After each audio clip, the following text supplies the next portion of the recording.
Hello students, welcome to Pharmacy Notes by US.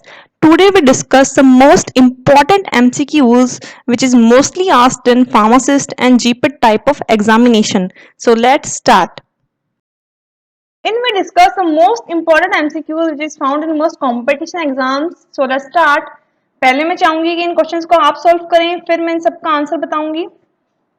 Then the first question is MTP Act passed in which year? यानी कि जो medical termination of pregnancy act था वो किस year में पास किया गया. दो चीजें हैं, एक तो एक्ट जिस साल आया और दूसरा जिस साल वो रूल हुआ, यानी कि जिस साल उसकी रेगुलेशन है जो ओवरऑल द अप्लाई हो गई. तो यहाँ पूछा जा रहा है कि अप्लाई शुरू किस दिन हुआ था. तो ऑप्शंस हैं 1971, 1975, 1985, 1945. तो अगर आपको याद हो, मैंने प्रीवियस वीडियो में आपको बताया था कि ये एक्ट पास हुआ था 1917 अगस्त में और जो रूल हुआ था वो था 1975 में. तो इसका आंसर होगा ए 1971. Question number second is MTP act rule in which year, यानी कि जो एमटीपी एक्ट है उसकी रेगुलेशंस हैं, रूल्स हैं, वो कौन से ईयर में अप्लाई हो गए थे. तो इसका आंसर होगा सी 1975. Question number third is if pregnancy duration is less than 12 week then which RMP constant require for the termination. यानी कि क्वेश्चन ये कह रहा है कि अगर जो प्रेगनेंसी है वो 12 हफ्तों से कम है तो जो रजिस्टर्ड मेडिकल प्रैक्टिशनर हैं उन कितने रजिस्टर्ड मेडिकल प्रैक्टिशनर की सलाह की रिक्वायरमेंट होगी टर्मिनेट करने के लिए.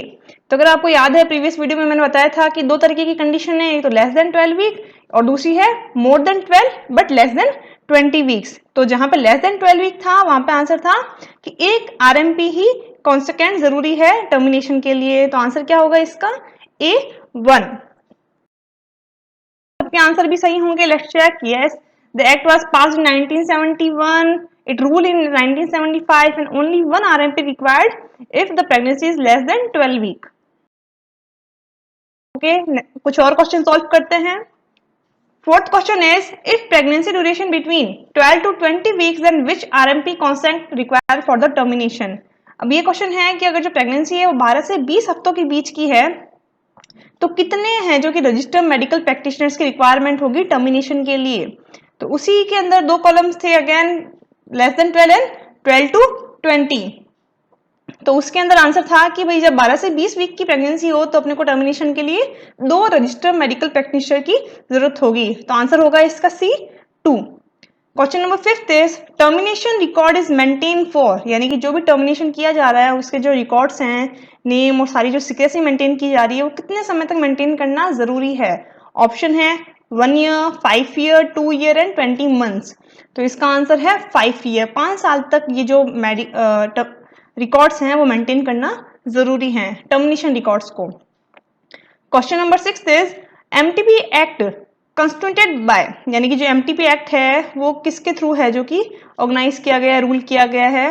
तो यहाँ पे आंसर इसका होगा सेंट्रल गवर्नमेंट के द्वारा. ये जो एक्ट है वो सेंट्रल गवर्नमेंट के थ्रू पास होता है और बाकी जो अप्लाई करने की बात आती है तो स्टेट गवर्नमेंट इसका ध्यान रखती है.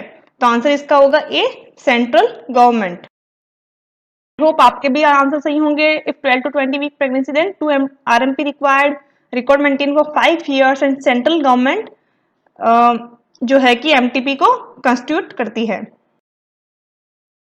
क्वेश्चन नंबर 7 इज हॉस्पिटल और place for termination approved by. अब यहाँ पे क्या है कि आप जो भी प्लेस है जहाँ पे जो टर्मिनेशन है वो किया जा रहा है वो एक पर्टिकुलर पर्सन अप्रूव करता है, सारी चीजें देखता है, उसके बाद देखा जाता है कि हाँ भाई ये अप्रूवल है या वो टर्मिनेशन के लिए अप्रूव्ड है, यहाँ टर्मिनेशन किया जा सकता है. तो कौन कौन हो सकता है. तो ऑप्शंस हैं MCI, Medical Council of India, D है drug inspector, C drug control officer and D CMO of district. CMO यानी कि chief medical officer of district, कोई भी हो सकता है. तो इसका आंसर होगा डी CMO ऑफ डिस्ट्रिक्ट, यानी कि जो चीफ मेडिकल ऑफिसर होता है वो अप्रूव करता है प्लेस को जहां पे टर्मिनेशन हो रहा है. तो इसका आंसर होगा D CMO. Question number 8 is if fail to comply the regulation of MTP act which amount taken as a punishment, यानी कि कोई भी जैसे कि है कि क्या क्वालिफिकेशन होनी चाहिए, कौन कौन से प्लेस होने चाहिए, RMP कितना होना चाहिए, कंडीशंस क्या क्या होनी चाहिए टर्मिनेशन की, इनमें से कोई भी चीज है जो कंप्लाई नहीं हो पा रही है और जो RMPs हैं, जो रजिस्टर्ड मेडिकल प्रैक्टिशनर्स हैं वो इस चीज को कर रहे हैं, यानी कि वो एक फॉल्ट में है तो उन्हें एक पनिशमेंट दी जानी चाहिए. तो वो पनिशमेंट की अमाउंट क्या होनी चाहिए. ऑप्शंस हैं 500, 2000, 1000 एंड 10,000। तो आंसर इसका होगा 1000। जी हाँ, 1000 रुपीज चार्ज किए जाते हैं अगर इनमें से कोई भी कंडीशन है जो कि कंप्लाई नहीं हो रही है और पनिशमेंट उसको देनी है। 9th question is, if any person doing MTP is not RMP can punished with imprisonment of, यानी कि जो भी पर्सन टर्मिनेशन कर रहा है वो अकॉर्डिंग टू द क्वालिफिकेशन एक रजिस्टर आरएमपी नहीं है, तो क्या पनिशमेंट है, उसे क्या सजा होनी चाहिए?